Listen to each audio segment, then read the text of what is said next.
एक तरफ ही I love Mohammad का विवाद चल रहा है कि भैया ऐसा क्यों कहा जा रहा है, और बहुत सारे लोग ये सवाल उठा रहे हैं कि भैया हमारी धार्मिक स्वतंत्रता है, हम किसी के लिए भी लिख सकते हैं, हम अपने अल्लाह के लिए, अपने भगवान के लिए, अपने इष्ट के लिए अगर आई लव मोहम्मद लिख रहे हैं तो इसमें आपत्ति क्या है? देखिए, मैं तो क्योंकि हिंदू हूँ, मूर्ति पूजा करती हूँ, तो मैं तो हुई काफिर, और काफिरों को तो मोहम्मद प्यार नहीं करते हैं। पर क्योंकि मैं सनातनी हूँ और मैं समावेशी हूँ, तो मैं तो आई लव मोहम्मद बोलने में कोई परेशानी नहीं है, हम उसका पूरा का पूरा समर्थन करते हैं। लेकिन ये प्रॉब्लम आई लव मोहम्मद तक नहीं रुकी हुई है, ये प्रॉब्लम है आई लव शरिया लॉ तक। वो उसकी जो इंटेंशन और उसकी जो विजन और जिस तरह से उसकी डायरेक्शन है वो वैसे दिखाई देती है। पहली चीज ये है कि पूरा प्रोवोकेशन का मामला है। पहले आप कल्प्रिट पे लगाते हैं, फिर आप वहां पे लगाते हैं, फिर वहां से हटता है, एफआईआर किसी और चीज के लिए होती है पर आप उसको मुद्दा बना देते हैं, फिर आप लोगों में भ्रमित बातें फैलाते हैं कि आप यूथ को इकट्ठा करें। अभी सर ने कहा कि ये इनको बीजेपी या आरएसएस षड्यंत्र नजर आता है, मुझे तो बल्कि इंटरनेशनल एजेंसीज का इसमें षड्यंत्र नजर आता है, जो चाहते हैं कि पूरे भारत की अर्थव्यवस्था को वो परेशान कर पाए। जितने लोग इकट्ठे हुए हैं इसमें, इतना यूथ इतना ज्यादा वेस्ट कैसे कर रहा है टाइम, तो उनको कहीं ना कहीं पेमेंट्स मिल रही है, कहीं ना कहीं से फॉरेन फंडिंग आ रही है। ये पूरा का पूरा भारत की अर्थव्यवस्था को हिलाने की एक षड्यंत्र है। दूसरी चीज, हमारे को कोई प्रॉब्लम नहीं है आई लव मोहम्मद से, लेकिन बच्चों को इकट्ठा कर रहे हैं, उनकी इतनी ब्रेन वॉशिंग करी हुई है कि बच्चे गली गली में सर तन से जुदा के नारे लगा रहे हैं, चीजें डिस्ट्रॉय कर रहे हैं। तो ये मानसिकता है आई लव शरीयत की, पर नाम दिया हुआ है आई लव मोहम्मद का, और खुद ही उसका डिपिक्शन ऐसे ही कर रहे हैं।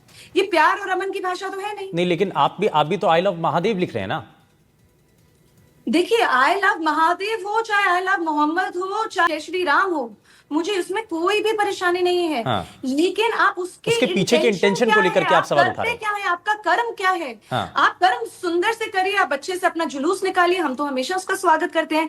पर आप सर तन से जुदा के नारे लगाएंगे, आप वहां पे लगाएंगे स्पेशली जहां आपकी जगह नहीं, आप कल्प वृक्ष पे लगाएंगे, फिर आप उसका मुद्दा उठाने लगेंगे, वहां पे नहीं उठेगा तो फिर आप दूसरे पंडाल में लगाएंगे, फिर मुद्दा उठाने तो ये प्रोवोकेशन का मामला है। इशिका जी कुछ कहना चाह रही है, बताइए, जवाब दीजिए। ना तो मैं संघ से हूँ, ना मैं वीएचपी से हूँ, ना मैं तो सिर्फ हिंदुत्व को मानती हूँ। और मैं भी अगर इस बात में देख पा रही हूँ तो ये कोई भी अंधा व्यक्ति देख लेगा। इसमें संघ, आरएसएस और इन सबको मिलाने का मुझे कोई लॉजिक नजर नहीं आता है। दूसरी बात ये है कि अब आप इतने सारे लोग हैं जो सर तन से जुदा के नारे लगा रहे, बच्चा तक लगा रहा है, ऊपर से तोड़फोड़ कर रहा है। अगर अब बंद कर दिया, उसको जेल कर दिया, कुछ भी इसके अगेंस्ट एक्शन लिया, तो बोलेंगे आई लव मोहम्मद के लिए करा गया है। यहीं से तो पूरी की पूरी जड़ है, यही तो शुरुआत है।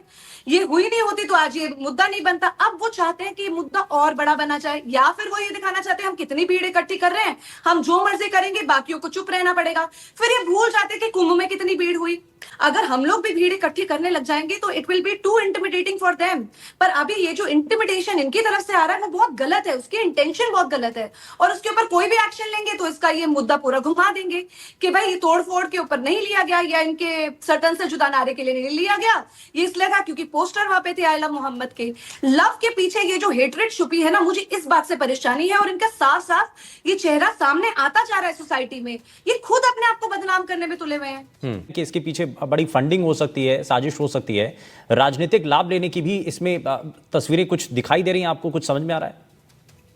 मुझे दिखाई तो देता है। ये देखिए, स्पेशली उन स्टेट्स को टारगेट करा जा रहा है जहां पे बीजेपी की सरकार है। दूसरी चीज, बाकी स्टेट्स में ये सब नहीं हो रहा तो अच्छा। दूसरी चीज ये है कि ये जो लव के पीछे एक जो इनका चेहरा है वो इनका साफ साफ दिखाई दे रहा है, सबको, पूरी जनता को दिखाई दे रहा है। लेकिन सिर्फ एक विशेष ग्रुप है जिसको सर तन से जुदा के नारे नहीं सुनाई दे रहे हैं, और हमारे साथ भी वो जुड़े हुए हैं वो व्यक्ति। उनको पत्थरबाजी, उनको तोड़फोड़ दिखाई नहीं दे रही है, बल्कि पर अगर आप आंखें खोल के देखिए पूरे समाज को दिखाई दे रही है।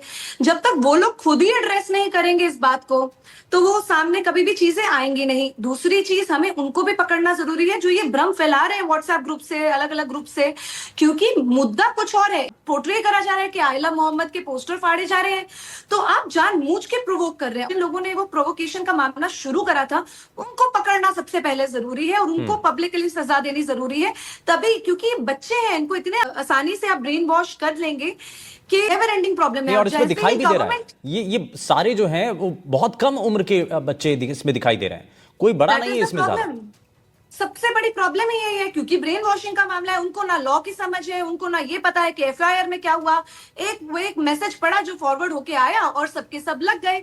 अब वो बेचारे इसलिए लग रहे हैं क्योंकि उनको लगता है कि वो सही है, उनको ब्रेन वॉश किया जा रहा है, उनकी मानसिकता ऐसी नहीं है। हाँ। पर क्यों करा जा रहा है ये मुद्दा है और उनको पकड़ना जरूरी है, वरना तो ऐसे कोई अपना लव भी नहीं दिखा सकता है। अब हम लव को भी इतनी गंदी दृष्टि से और पोर्ट्रेयल से करना शुरू कर देंगे तो फिर भारत में रहेगा क्या? हाँ। नहीं, लेकिन एक एक सवाल और भी है कि इतनी बड़ी संख्या में अगर यूथ को भी वहां पर, अगर छोटे छोटे बच्चों को भी अगर जोड़ा जा रहा है, तो उनको मोबिलाइज करना, एक साथ बुलाना, ये कोई एक छोटी बात तो नहीं है। वही तो मैं कह रही हूँ कि इसके अंदर फंडिंग बहुत मेजर आई हुई है। अब हाँ। जो है कोई भी पॉलिटिकल पार्टी उसको यूज कर रही है एक स्पेशल स्टेट के अंदर, पर फंडिंग तो बाहर से ही आ रही है। दूसरी चीज मुझे ये लगता है कि इतने ज्यादा बच्चे कैसे हैं, क्या ये सारे के सारे अनएम्प्लॉयड है? तो फिर इनको थोड़ा सा पॉपुलेशन कंट्रोल पे भी काम करना चाहिए। और अगर एम्प्लॉयड है और काम कर रहे हैं और भारत को सशक्त कर रहे हैं, तो इतना कैसे टाइम मिल रहा है कि अपनी सारी नौकरियां छोड़कर इसमें आ रहे हैं? दैट मीन्स उनको पैसे दिए जा रहे हैं। तो ये बड़ा वर्लपूल है जिसके अंदर हम जितना देखा जाए हाँ। उतना कम है। पर प्रॉब्लम यहाँ पे सबसे बड़ी आती है कि जैसी कोई एजेंसी काम करेगी इसके अगेंस्ट, फिर बात करने लग जाएंगे कि आई लव मोहम्मद के हमने नारे लगाए थे तो ये बात हो रही है। हाँ। वो सब ये देखना बंद कर देंगे, they will become blind sighted कि उन्होंने ये नारे लगाए, उन्होंने पत्थरबाजी करी। जैसे सर बोल रहे हैं हमको दिखाई नहीं दे रहा, हम सबको दिखाई दे रहा है सारे नेशनल न्यूज चैनल पे, पर सर को नहीं दिखाई दे रहा है। क्यों नहीं दिखाई दे ठीक रहा है है। पता नहीं, उनसे ही पूछिए। ठीक है।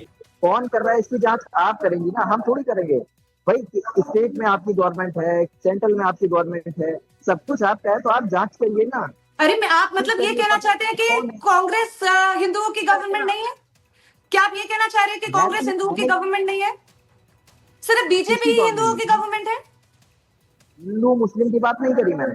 मैं नहीं, गवर्नमेंट आपने की बोला बात ना कर रहा हूं। हमारी गवर्नमेंट है, सिर्फ डबल इंजन की सरकार है, तो आप साफ साफ ये कह रहे हैं ना कि बीजेपी के अलावा कोई भी हिंदुओं की गवर्नमेंट नहीं है। ये आप सोच रही है ना, ये मैंने नहीं बोला। अरे ये तो आपके आप सोच शब्द रही हैं। आप लग रहा है क्या? मैं आपसे सवाल नहीं, पूछ रही मेरे हूँ, शब्द हैं। आपको लगता है कि कांग्रेस भी हिंदुओं की गवर्नमेंट है या कांग्रेस खानग्रेस है? नहीं, ऐसा नहीं है। क्या बीजेपी में कोई मुस्लिम लीडर नहीं है? मुख्तार अब्बास अंसारी, शहनवाज हुसैन और मुख्तार हम अब्बास तो कह ही रहे हैं, कौन है? वो बीजेपी वाले तो कहते, पहली बात तो मैं बीजेपी की स्पोक्स पर्सन नहीं, ठीक है, और दूसरी बात यह है कि बीजेपी वाले तो कहते हैं कि सशक्त भारत, वो हिंदू मुस्लिम में भेद नहीं करते हैं। पर आपकी दृष्टि से कांग्रेस हिंदुओं के लिए नहीं है, अगर हिंदुओं के लिए कोई भी खड़ा है तो वो बीजेपी वाला है। आपकी बातों से साथ साथ सिद्ध हो जाता है। चलिए, ठीक है, ठीक है।